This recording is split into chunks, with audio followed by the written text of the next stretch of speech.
ආයුබෝවන් හැමෝටම මේ මගේ පළවෙනි ටෙක් වීඩියෝ එක. අද මම කතා කරන්නේ µTorrent software එක ගැන. අපි හැමෝම මේ software එක පාවිච්චි කරනවා. ඒකේ ගොඩක් ප්‍රයෝජනවත් features කීපයක් ගැන තමයි මම කතා කරන්නේ. අපි මේ software එක ගොඩක් වෙලාවට පාවිච්චි කරන්නේ movies download කරන්න. ඒකෙදි අපිට ගොඩක් ප්‍රයෝජනවත් වෙන features කීපයක්. ඒකේ අපිට ලැබෙන සීමිත data ප්‍රමාණය නාස්ති නොකර ඒ data පාවිච්චි කරන්න පුළුවන් විදි කිහිපයක් ගැන තමයි මම මේ වීඩියෝ එකේ කතා කරන්න යන්නේ.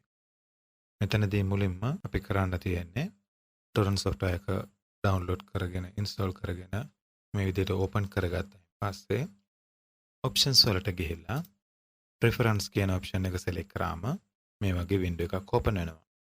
එතන general කියන section එක යටතේ ඔයගලන්ට බලන්න පුළුවන් Windows integration කියන option එක. ඒක අපිට ප්‍රයෝජනවත් වෙන්නේ සාමාන්‍යයෙන් torrent install කරගත්තු machine එකක් on කරනකොට automatically torrent software එක on වෙනවා. සමහර විට ඒක අපිට කරදරයක් වගේ වෙනවා. ඒක නවත්තන්න පුළුවන් මේ option එකෙන් Windows integration කියන option එකේ තියෙන start µTorrent when Windows starts. ඒ කියන option එකයි start minimize කියන option දෙකම untick කරන්න. සාමාන්‍යයෙන් ගොඩක් වෙලාවට tick වෙලා තමයි තියෙන්නේ. ඒක untick කරන්න ඕනේ. ඒක untick කරලා අපි save කරගත්තොත් අපිට ඕන වෙලාවට විතරක් on කරගන්න පුළුවන්.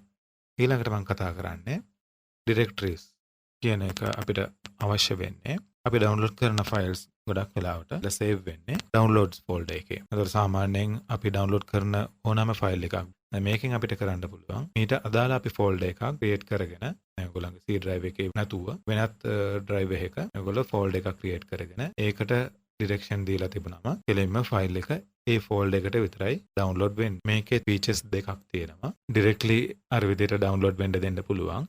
එහෙම නැත්නම් මෙතන පෙන්නන move completed downloads to කියන දෙවෙනි option එක select කරාම එතනදී වෙන්නේ download කරන්න දාපු torrent file එක download complete වුණාට පස්සේ තමයි ඒ folder එකට යන්නේ. එතකන් download folder එකේ ඒක බලා ගන්න පුළුවන්. එතකොට ඔයගලන්ට torrent එකෙන් download කරපු files ටික එතනින් හොයාගන්න ඔයගලන්ට පහසු වෙනවා. හරි. ඊළඟට මම කතා කරන්න යන්නේ තවත් අපිට අවශ්‍ය option එකක් bandwidth. bandwidth කියන්නේ අපිට speed එක limit කරන්න පුළුවන් තැනක් තමයි මෙතන. ඒකෙත් මම මෙතනින් ඔයගලන්ට මූලිකවම මම පෙන්නන්නේ up speed එක. මෙතන පළවෙනි option එක තියෙනවා minimum upload rate කියලා. වරන් ඇතුළේ තියෙනවා බිඳුව සමානයි unlimited කියන එක. ඒකට ගොඩක් වෙලාවට ඔයගොල්ලන්ගේ එකෙත් දැන් පෙන්නනවා ඇත්තේ බිඳුව කියලා. ඒ කියන්නේ unlimited upload speed එකකට ඒක යනවා. ඒකෙන් අපිට අවාසිදායක වෙනවා. ඒ කියන්නේ upload වෙන එකත් ඇවිල්ලා අපේ තියෙන data වලින් තමයි කැපෙන්නේ. ඒ නිසා ඒක අඩු කර ගන්න තරමට අපිට ඒක වාසිදායක වෙනවා. මම මෙතන දාලා තියෙන්නේ upload speed එක කියලා. ඒක කියලා දැම්මම maximum 1 kbps වෙනකන් තමයි speed එක upload වෙන්නේ. එතකොට අපෙන් නාස්ති වෙන data ප්‍රමාණය ගොඩක් දුරට ඉතුරු කර ගන්න පුළුවන්. ඊළඟ එක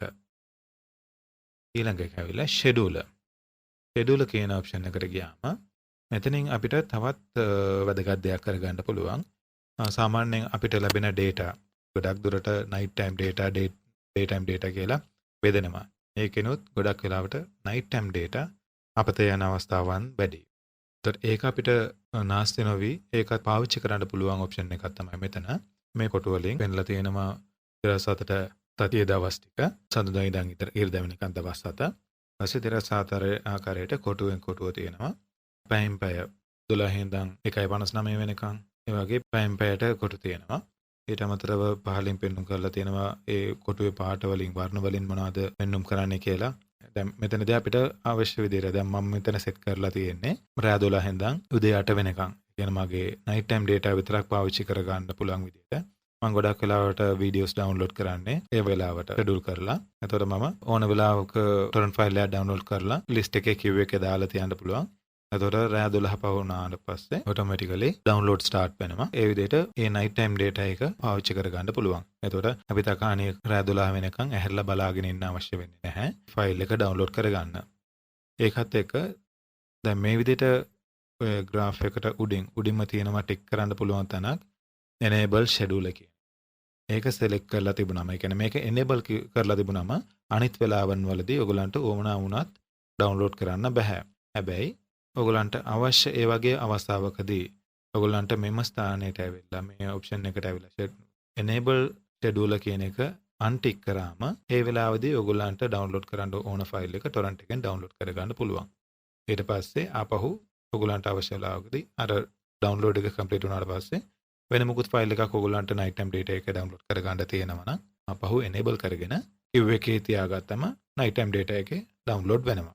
දැන් මේකෙදි තවත් ප්‍රශ්නයක් තියෙනවා. දැන් night time data එකේ මේක ඩවුන්ලෝඩ් කරන්න දුන්නාට පස්සේ පහුවෙනිදා උදේ වෙනකන් මැෂින් එක ඔන් එකේම තියෙනවා. ඒකට තව ඔප්ෂන් එකක් තියෙනවා මේ. ඒක තියෙන්නේ නැවතත් ඔප්ෂන්ස් වලට ගිහිල්ලා අන්තිම පහළම තියෙන auto shutdown කියන ඔප්ෂන් එක. එතනින් පෙන්නලා තියෙනවා මේක ඔයගොල්ලන්ට මෙතන පෙන්눔 කරලා තියෙන ලිස්ට් එකෙන් කැමති එකක් select කරගන්න පුළුවන්. දැන් මේකේ පහතින්ම අන්තිමටම තියෙනවා shutdown when download complete කියලා දුන්නොත් ඇති. දැන් ඒ ඔප්ෂන් එක විතරක් අපි පාවිච්චි කරොත් ප්‍රමාණවත් වෙනවා. ඒකත් එක්ක ඔයගොල්ලන්ට shutdown the reboot the standby වෙන්න ඕනද නැත්නම් hibernate වෙන්නද නැත්නම් මේ torrent software එක විතරක් close කරන්න ඕනද කියන එක ඔයගොල්ලන්ට මෙතන select කරගන්න පුළුවන්.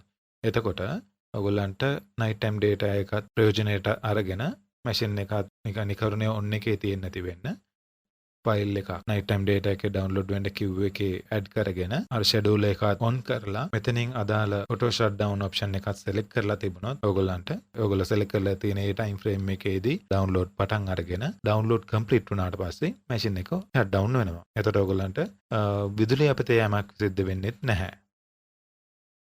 ඒ තමයි මම ප්‍රධානව මේ වීඩියෝ එකේ ඔයගොල්ලන්ට පැහැදිලි කරන්න උත්සාහ කරන්නේ.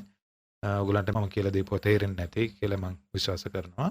තවත් මේ වගේ වීඩියෝස් ඔයගොල්ලන්ට ඉදිරියේදී ලබා ගන්න මගේ channel එක subscribe කරන්න, මේ වීඩියෝ එක like කරන්න, මේ වීඩියෝ එක තවත් කෙනෙක්ට ප්‍රයෝජනවත් වෙයි කියලා හිතනවා නම් share කරන්න.